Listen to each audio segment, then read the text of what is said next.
as grown-ups, we use laughter to cope with failure, and sometimes I think we use laughter to celebrate failure. Let me give you some examples. There's two ways of laughing at, for example, the Chuckle Brothers, or Lord and Hardy, or Wile E. Coyote and Roadrunner. And how you laugh depends on your own personality and the way you look at the world.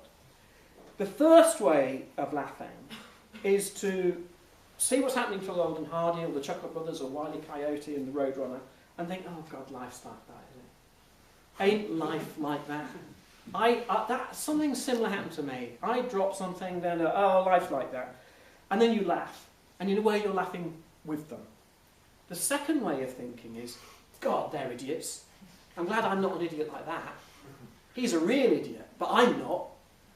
That way you're laughing at them. So when people make distinction between laughing with and laughing at, I think there is the two distinctions. And that frankly depends on your own personality. Dame Edna, of course, has that wonderful phrase. I'll quickly do the impression.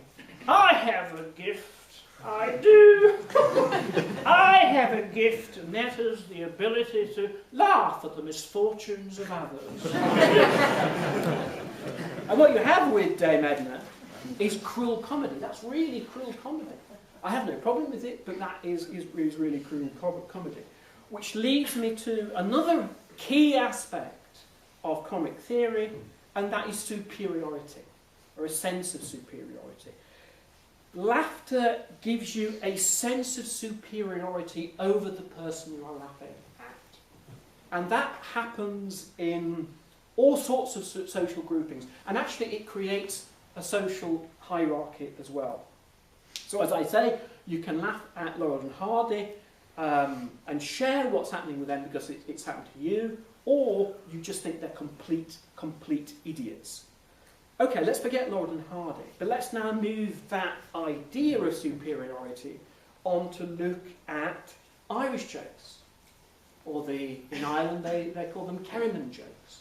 You don't get Irish jokes in America, but you get what is known as Polack jokes. They're all the same jokes. They're about people who are perceived to be stupid. Freud said that these sort of jokes exist to maintain the status quo by ridiculing deviant social behaviour. Henry Bergson, the philosopher, said that laughter in this sense is a corrective. You're there actually to correct abnormal behaviour and bring it back, as it were, to normality. Personally, I think that the most successful British sitcoms, for example, over many years, has a slightly warmer aspect.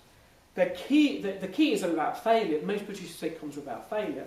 The Dad's Army, Fawlty Towers, Only Fools and Horses, The Office to some degree. The Office is slightly more cruel, but it seems to me that the most popular sitcoms of British history have all depended on the failure and a warm sense of failure, because we know guys like that.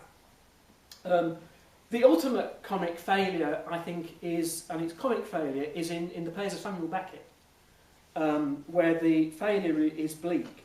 But I just want to go back to Roadrunner and Wile E. Coyote, because when I was young, I used to love Tom and Jerry.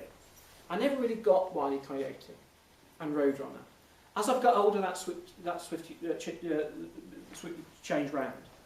Because I look now at those cartoons and they're my favourite, because Wile E. Coyote is so clever, he is so inventive, and Roadrunner is so stupid. But guess what? With the battle between Tom and Jerry, they're both inventive. Roadrunner doesn't do anything. He just runs. It's so annoying. And Wile E. Coyote is so clever. And it's fortune. It is fortune, not the intelligence of Roadrunner, that causes the problem. And he always fails. Relentless fails. And I suppose as I've got older, I've learned to laugh more at that sort of failure than I did when I was younger.